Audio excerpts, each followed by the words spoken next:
Assalamualaikum warahmatullahi wabarakatuh. Yang terhormat Ibu Dr. Siti Masyaro, MPD, selaku dosen pengampu mata kuliah Seminar Pendidikan, dan yang saya banggakan teman-teman kelas A418.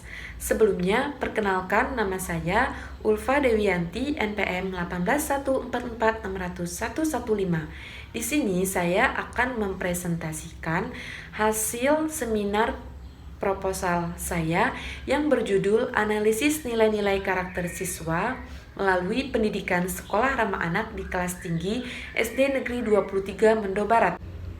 Adapun beberapa poin-poin yang akan saya sampaikan pada seminar proposal ini. Yang pertama, bab 1 pendahuluan yang berisi latar belakang masalah, fokus penelitian, rumusan masalah, tujuan penelitian, paradigma, dan manfaat penelitian. Latar belakang masalah. Masa depan bangsa ditentukan salah satunya oleh generasi muda yang tumbuh dan berkembang sesuai potensi dan kemampuan yang dimilikinya. Agar potensi dan kemampuannya berkembang optimal, fasilitas layanan pendidikan sekolah yang disediakan harus baik. Untuk memberdayakan potensi anak sekolah, tentunya harus memprogramkan segala sesuatu yang menjadikan potensi anak bisa tumbuh dan berkembang, berpartisipasi, dan terlindungi dari tindak kekerasan. Selain itu, harus menciptakan program sekolah yang memadai. Sekolah juga harus menciptakan lingkungan yang kondusif dan edukatif. Kekerasan terhadap anak di lingkungan sekolah mengakibatkannya timbulnya penderitaan fisik, psikis, dan mental terhadap anak, sehingga anak di sekolah merasa tidak aman, nyaman, dan menyenangkan ketika mengikuti pembelajaran di kelas. Sekolah seyogyanya menjadi tempat yang aman, nyaman, dan menyenangkan bagi anak-anak. Sebagaimana telah ditegaskan dalam Undang-Undang Sisdiknas Nomor 20 Tahun 2003 pada pasal 40 ayat 2 berbunyi bahwa pendidik dan tenaga kependidikan berkewajiban untuk menciptakan suasana pendidikan yang bermakna kreatif, dinamis, dan dialogis. Salah satu upaya yang dilakukan pemerintah dalam mengatasi permasalahan di lingkungan pendidikan seperti kekerasan terhadap anak dan kurangnya suasana pembelajaran yang aman, nyaman, dan menyenangkan bagi siswa yaitu dengan mewujudkan program pendidikan sekolah ramah anak. Terwujudnya sekolah ramah anak bersumber dari penegakan Undang-Undang Nomor 35 Tahun 2014 tentang perubahan atas Undang-Undang Nomor 23 Tahun 2003 mengenai perlindungan anak. Sama halnya pada kurikulum 2013 saat ini yang berbasis pendidikan karakter dengan pembelajaran tematik, terpadu, dan pendekatan saintifik.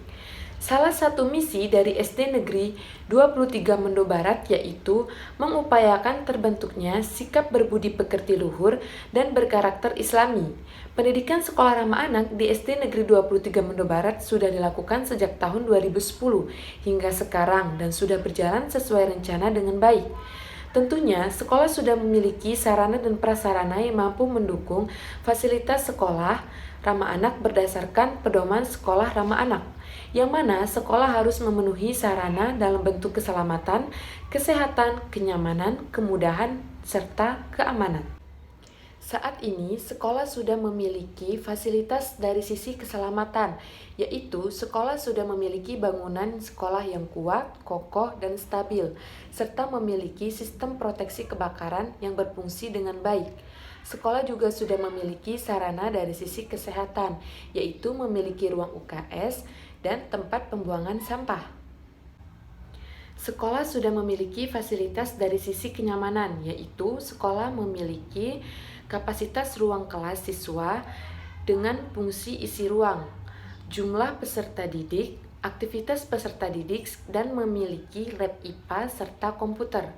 Sekolah juga menggunakan media pembelajaran dan teknologi. Dari sisi keamanan, sekolah sudah memiliki pagar sehingga siswa lebih aman ketika berada di sekolah. Fokus penelitian, yaitu analisis nilai-nilai karakter siswa melalui pendidikan sekolah ramah anak di kelas tinggi SD Negeri 23 Mendo Barat. Rumusan masalah, yaitu bagaimana nilai-nilai karakter siswa melalui pendidikan sekolah ramah anak di kelas tinggi SD Negeri 23 Mendo Barat. Tujuan penelitian. Penelitian ini bertujuan untuk mengetahui nilai-nilai karakter siswa melalui pendidikan sekolah ramah anak di kelas tinggi SD Negeri 23 Mendo Barat. Paradigma. Paradigma yang digunakan pada penelitian ini adalah paradigma alamiah atau naturalistik paradigma, yang artinya bahwa perilaku dan makna yang dianut sekelompok manusia hanya dapat dipahami melalui analisis atas lingkungan alamiah. Manfaat penelitian. Yang pertama, manfaat teoritis, yaitu penelitian ini diharapkan dapat memberikan informasi dan pemahaman bagi dunia pendidikan terkait analisis nilai-nilai karakter siswa melalui pendidikan sekolah ramah anak di kelas tinggi SD Negeri 23 Mendo Barat. Manfaat praktis. Yang pertama, bagi sekolah dapat dijadikan evaluasi bagi pihak sekolah terkait analisis nilai-nilai karakter siswa melalui pendidikan sekolah ramah anak di kelas tinggi SD Negeri 23 Mendo Barat, guna mencapai tujuan kurikulum agar mampu meningkatkan kualitas pendidikan di SD Negeri 23 Mendo Barat. Bagi guru, dapat menambah bahan referensi guru untuk menilai karakter siswa pada pendidikan sekolah ramah anak. Bagi siswa, hasil penelitian ini diharapkan siswa dapat memiliki sikap yang berkarakter melalui pendidikan sekolah ramah anak. Dan yang terakhir, bagi peneliti, dapat membantu menambah wawasan dan pengetahuan serta memperoleh pengalaman langsung dalam menganalisis nilai-nilai karakter siswa melalui pendidikan sekolah ramah anak di kelas tinggi SD Negeri 23 Mendo Barat. Selanjutnya bab 2, landasan kajian teori. Yang pertama ada hakikat pendidikan sekolah ramah anak, yaitu pengertian sekolah ramah anak. Menurut Kementerian Pemberdayaan Perempuan dan Perlindungan Anak Republik Indonesia, dalam Panduan Sekolah Ramah Anak tahun 2015 halaman 14, konsep sekolah ramah anak adalah program untuk mewujudkan kondisi aman, bersih, sehat, peduli, dan berbudaya lingkungan hidup yang mampu menjamin pemenuhan hak dan perlindungan anak dari kekerasan, diskriminasi, dan perlakuan salah lainnya selama anak berada di suatu pendidikan, serta mendukung partisipasi anak terutama dalam perencanaan, kebijakan, pembelajaran, dan pengawasan. Jadi, sekolah ramah anak adalah tempat pendidikan terencana yang mementingkan semua hak dan perlindungan anak di sekolah, baik anak normal maupun anak berkebutuhan khusus, sehingga siswa menikmati pembelajaran yang ramah, bersih, sehat, nyaman, aman, dan menyenangkan, serta memiliki kebebasan berekspresi dan berkreasi dalam mengembangkan potensinya tanpa adanya paksaan dan kekerasan dari berbagai pihak manapun. Ciri-ciri sekolah ramah anak. Yang pertama, sikap terhadap murid. Perlakuan adil bagi murid perempuan maupun laki-laki, saling menghormati hak anak baik antar murid, antar tenaga pendidik, serta antar tenaga kependidikan dan murid. Yang kedua, metode pembelajaran. Nah, metode pembelajaran ini harus bervariatif dan inovatif.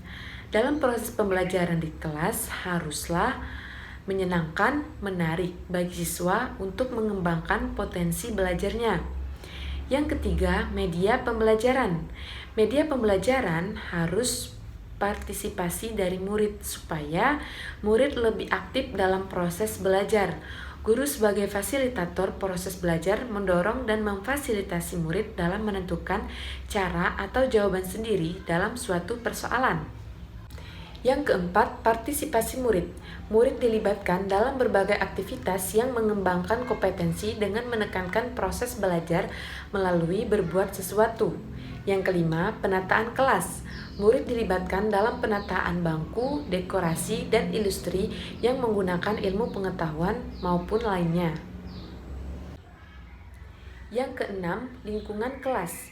Murid dilibatkan dalam mengungkapkan gagasannya dalam menciptakan lingkungan sekolah, misalnya penentuan warna kelas, hiasan, kotak saran, majalah dinding, dan taman kebun sekolah.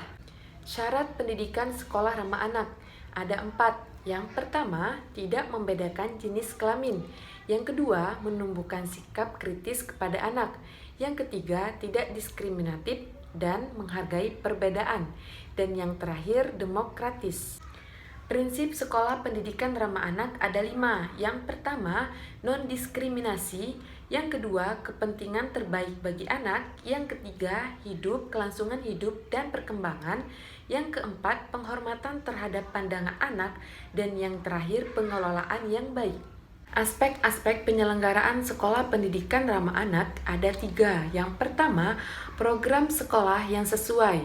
Program sekolah ramah anak selalu melibatkan siswa untuk aktif, berekspresi, dan berkreasi sesuai dengan kebutuhannya. Yang kedua, lingkungan sekolah yang mendukung. Jika suasana sekolah dapat tercipta sebagaimana suasana yang ada di masyarakat, maka suasana kondusif dapat diperoleh juga di sekolah untuk menumbuhkan dan mengembangkan minat bakat serta potensi siswa dengan berekspresi dan berkreasi sesuai dengan keinginan siswa. Dan yang terakhir, sarana dan prasarana yang memadai. Kebutuhan sarana dan prasarana sekolah harus disesuaikan kebutuhan kegiatan pembelajaran dan kebutuhan siswa. Misalnya, dengan adanya zona aman ke sekolah, kawasan bebas rokok, serta pendidikan inklusif yang perlu diperhatikan, penataan lingkungan sekolah dan kelas yang menarik, mengesankan, dan memikat sehingga sekolah menjadi tempat yang aman, nyaman, dan menyenangkan bagi siswa. Tujuan sekolah ramah anak. Menurut Komisi Perlindungan Anak Indonesia atau KPAI dalam buku panduan sekolah dan madrasah ramah anak tahun 2016 halaman 174 sampai dengan 175, tujuan sekolah ramah anak adalah untuk mewujudkan sekolah yang dapat menjamin dan memenuhi hak-hak dan perlindungan anak Indonesia. Hal ini sesuai dengan tujuan pendidikan nasional UUD 1945, Undang-Undang Nomor 20 Tahun 2002 tentang Sistem Pendidikan Nasional dan prinsip-prinsip perlindungan anak. Selanjutnya, hakikat pendidikan karakter. Pengertian pendidikan karakter. Menurut Dwi Rahmawati Putri, tahun 2020, halaman 25 sampai dengan 29 mengungkapkan bahwa pendidikan karakter adalah usaha sadar yang dilakukan pendidik kepada peserta didik untuk membentuk kepribadian peserta didik yang mengajarkan dan membentuk moral, etika, dan rasa berbudaya yang baik serta berakhlak mulia yang menumbuhkan kemampuan peserta didik untuk memberikan keputusan baik dan buruk serta mewujudkan kebaikan itu dalam kehidupan sehari-hari dengan cara melakukan pendidikan, pengajaran, bimbingan, dan pelatihan. Tujuan pendidikan karakter. Menurut Dini, dalam jurnal Miftah, Nurul An-Nisa, DKK, tahun 2020, bahwa pendidikan karakter bertujuan agar peserta didik sebagai penerus bangsa mempunyai akhlak dan moral yang baik untuk menciptakan kehidupan berbangsa yang adil, aman, dan makmur. Sumber nilai-nilai pendidikan karakter. Menurut Samsul Kurniawan tahun 2016 halaman 39 sampai dengan 41, nilai yang dikembangkan dalam pendidikan karakter di Indonesia diidentifikasi menjadi 4 sumber. Yang pertama, agama, yang kedua, Pancasila dan UUD 1945, yang ketiga, budaya, dan yang keempat, tujuan pendidikan nasional. Dan diidentifikasi menjadi 18 karakter.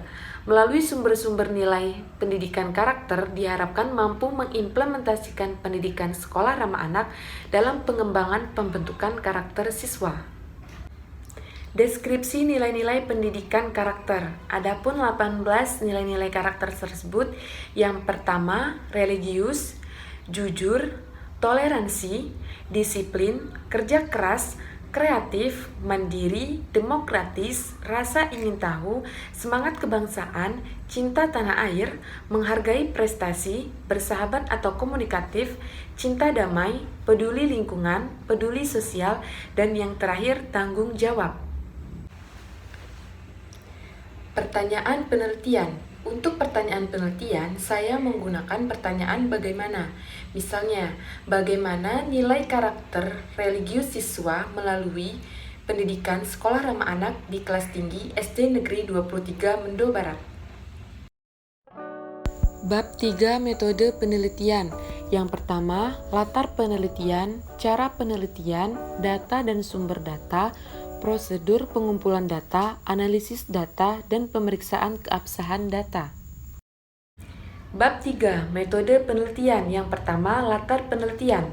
Penelitian ini akan dilaksanakan di SD Negeri 23 Mendo Barat yang beralamat di Jalan Mentok, Desa Kace. Subjek penelitian ini adalah guru kelas tinggi, kepala sekolah, dan peserta didik SD Negeri 23 Mendo Barat. Objek penelitiannya adalah analisis nilai-nilai karakter siswa melalui pendidikan sekolah ramah anak di kelas tinggi SD Negeri 23 Mendo Barat. Alasan peneliti melakukan penelitian di tempat ini yaitu karena SD Negeri 23 Mendo Barat sudah melaksanakan program sekolah ramah anak berdasarkan pedoman sekolah ramah anak dan kurikulum 2013 yang menekankan pada pembentukan karakter. Penelitian ini akan dilaksanakan pada bulan Februari tahun 2022. Yang kedua, cara penelitian. Pendekatan yang digunakan dalam penelitian ini adalah pendekatan kualitatif. Menurut Lexi J. Mueleng dalam buku Umar Sidik DKK tahun 2019, halaman 4, penelitian kualitatif adalah penelitian yang menggunakan latar belakang alamiah dengan maksud menafsirkan fenomena yang terjadi dan dilakukan dengan jalan melibatkan berbagai metode yang ada dalam penelitian kualitatif. Dalam penelitian ini dilakukan observasi, wawancara, angket, dan dokumentasi untuk mengumpulkan data-data yang valid, sehingga peneliti mengetahui nilai-nilai karakter siswa melalui pendidikan sekolah ramah anak di kelas tinggi SD Negeri 23 Mendo Barat. Yang kedua, cara penelitian. Pendekatan yang digunakan dalam penelitian ini adalah pendekatan kualitatif. Menurut Lexi J. Mueleng dalam buku Umar Sidik DKK tahun 2019, halaman 4, penelitian kualitatif adalah penelitian yang menggunakan latar belakang alamiah dengan maksud menafsirkan fenomena yang terjadi dan dilakukan dengan jalan melibatkan berbagai metode yang ada dalam penelitian kualitatif. Dalam penelitian ini dilakukan observasi, wawancara, angket, dan dokumentasi untuk mengumpulkan data-data yang valid, sehingga peneliti mengetahui nilai-nilai karakter siswa melalui pendidikan sekolah ramah anak di kelas tinggi SD Negeri 23 Mendo Barat. Yang ketiga, data dan sumber data. Data yang dibutuhkan peneliti adalah data tentang nilai-nilai karakter siswa melalui pendidikan sekolah ramah anak di SD Negeri 23 Mendo Barat. Peneliti mendapatkan data langsung yaitu melalui observasi sekolah, wawancara guru dan kepala sekolah, serta memberikan angket kepada siswa. Sumber data yang dibutuhkan peneliti diperoleh dari kepala sekolah, guru kelas tinggi, dan siswa SD Negeri 23 Mendo Barat. Sumber data penelitian ini menggunakan sumber data primer dan data sekunder. Menurut buku Hardani DKK tahun 2020, halaman 121, sumber primer adalah sumber data yang langsung memberikan data kepada pengumpul data. Data primer dalam penelitian ini merupakan data utama yang diambil langsung dari lokasi penelitian. Data yang dikumpulkan dalam data primer berupa data hasil wawancara dengan kepala sekolah, guru, dan siswa. Sumber data sekunder adalah sumber yang tidak langsung memberikan data kepada pengumpul data, misalnya lewat orang lain atau lewat dokumen profil sekolah dan arsip lain yang relevan dengan penelitian. Yang keempat, ada prosedur pengumpulan data. Dalam penelitian ini, peneliti menggunakan beberapa teknik pengumpulan data, yaitu observasi, wawancara, angket, dan dokumentasi. Yang pertama, observasi. Menurut Sukmadinata dalam buku Hardani DKK tahun 2020 halaman 124 menyatakan bahwa dokumentasi adalah suatu teknik atau cara mengumpulkan data dengan jalan mengadakan pengamatan terhadap kegiatan yang sedang berlangsung.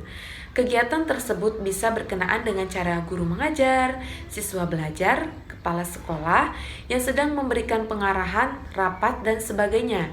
Kegiatan observasi yang dilakukan oleh peneliti yaitu mengamati aktivitas dan keadaan yang sedang berlangsung di sekolah. Selanjutnya, wawancara. Menurut Nazir, dalam buku Hardani DKK tahun 2020 halaman 138 mengungkapkan bahwa wawancara adalah proses memperoleh keterangan untuk tujuan penelitian dengan cara tanya jawab sambil bertatap muka antara si penanya atau pewawancara dengan si penjawab atau responden. Wawancara yang digunakan peneliti dalam penelitian ini adalah wawancara tak berstruktur.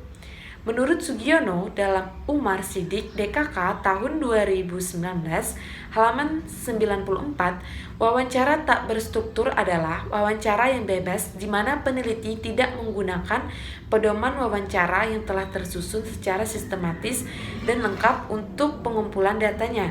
Wawancara diajukan kepada kepala sekolah, guru kelas tinggi, selanjutnya kuesioner atau angket. Menurut Sugiono, dalam Pebi Saraswati tahun 2019 halaman 30 mengatakan bahwa kuesioner merupakan teknik pengumpulan data yang dilakukan dengan memberi seperangkat pertanyaan tertulis kepada responden untuk dijawabnya. Pengumpulan data menggunakan kuesioner dilakukan peneliti dengan cara memberikan pertanyaan-pertanyaan atau pernyataan berkaitan dengan variabel pada pembentukan nilai karakter siswa melalui pendidikan sekolah ramah anak di kelas tinggi SD Negeri 23 Mendo Barat. Jenis kuesioner yang digunakan dalam penelitian ini adalah kuesioner yang menggunakan skala Goodman, yang menyajikan item-item yang akan dinilai oleh individu sebagai persetujuan atau ketidaksetujuan dan diberikan melalui jawaban ya atau tidak. Dan yang terakhir ada dokumentasi. Menurut Sugiono, dalam buku Umar Sidik DKK tahun 2019, halaman 72 menyatakan bahwa dokumentasi merupakan catatan peristiwa yang sudah berlalu yang berbentuk tulisan, gambar, atau karya-karya monumental dari seseorang. Dalam penelitian ini, peneliti menggunakan dokumentasi berupa foto-foto pada saat penelitian berlangsung, sehingga dapat mendukung dan menambah kepercayaan dan pembuktian suatu kejadian. Analisis data. Menurut Sugiono, dalam buku Umar Sidik DKK tahun 2019 halaman 80-85 ada 3 serangkaian kegiatan yang dilakukan dalam analisis data. Yang pertama, reduksi data. Reduksi diartikan sebagai proses pemilihan, rangkuman, memilih hal-hal pokok, memfokuskan pada hal-hal yang penting, menelusur tema, dan memilih mana yang diperlukan. Dengan reduksi data, data kualitatif dapat disederhanakan. Dengan demikian, data yang direduksi akan memberikan gambaran pola yang lebih jelas dan mempermudah peneliti untuk melakukan pengumpulan data selanjutnya. Proses pengumpulan data dilakukan secara terus-menerus, sehingga ditemukan kenyataan-kenyataan yang sesungguhnya secara menyeluruh. Selanjutnya, penyajian data. Dalam penelitian ini, penyajian data dapat dilakukan dalam bentuk uraian singkat, bagan, hubungan antar kategori, dan sejenisnya. Penyajian data yang sering digunakan dalam penelitian kualitatif adalah dengan teks yang bersifat naratif. Dengan mendisplaykan data, maka akan memudahkan untuk memahami apa yang terjadi. Dan yang terakhir, penarikan kesimpulan dan verifikasi. Langkah ketiga dalam analisis data kualitatif adalah kesimpulan dan verifikasi. Kesimpulan awal yang dikemukakan masih bersifat sementara dan akan berubah bila tidak ditemukan bukti-bukti yang kuat dan mendukung pada tahap pengumpulan data berikutnya. Tetapi apabila simpulan yang dikemukakan pada tahap awal didukung oleh bukti-bukti yang valid dan konsisten saat peneliti kembali ke lapangan mengumpulkan data, maka kesimpulan yang dikemukakan merupakan kesimpulan yang kredibel. Pemeriksaan keabsahan data. Triangulasi yang digunakan peneliti dalam penelitian ini yaitu triangulasi sumber, teknik, dan waktu. Menurut buku Hardani DKK tahun 2020 halaman 201 sampai dengan 209 mengemukakan bahwa triangulasi sumber adalah untuk menguji kredibilitas data dilakukan dengan cara mengecek data yang telah diperoleh melalui beberapa sumber, misalnya kepala sekolah, guru, dan siswa. Triangulasi teknik untuk menguji kredibilitas data dilakukan dengan cara mengecek data kepada sumber yang sama dengan teknik yang berbeda. Misalnya, data diperoleh dengan wawancara, lalu dicek dengan observasi, dokumentasi, dan kuesioner. Bila dengan 3 teknik pengujian kredibilitas data tersebut, maka peneliti melakukan diskusi lebih lanjut kepada sumber data yang bersangkutan atau yang lain untuk memastikan data mana yang dianggap benar. Triangulasi waktu untuk pengujian kredibilitas data dapat dilakukan dengan cara melakukan pengecekan wawancara, observasi, atau teknik lain dalam waktu atau situasi yang berbeda. Bila hasil uji menghasilkan data yang berbeda, maka dilakukan secara berulang-ulang sehingga sampai ditemukan kepastian datanya. Sekian presentasi seminar proposal dari saya. Terima kasih. Wassalamualaikum warahmatullahi wabarakatuh.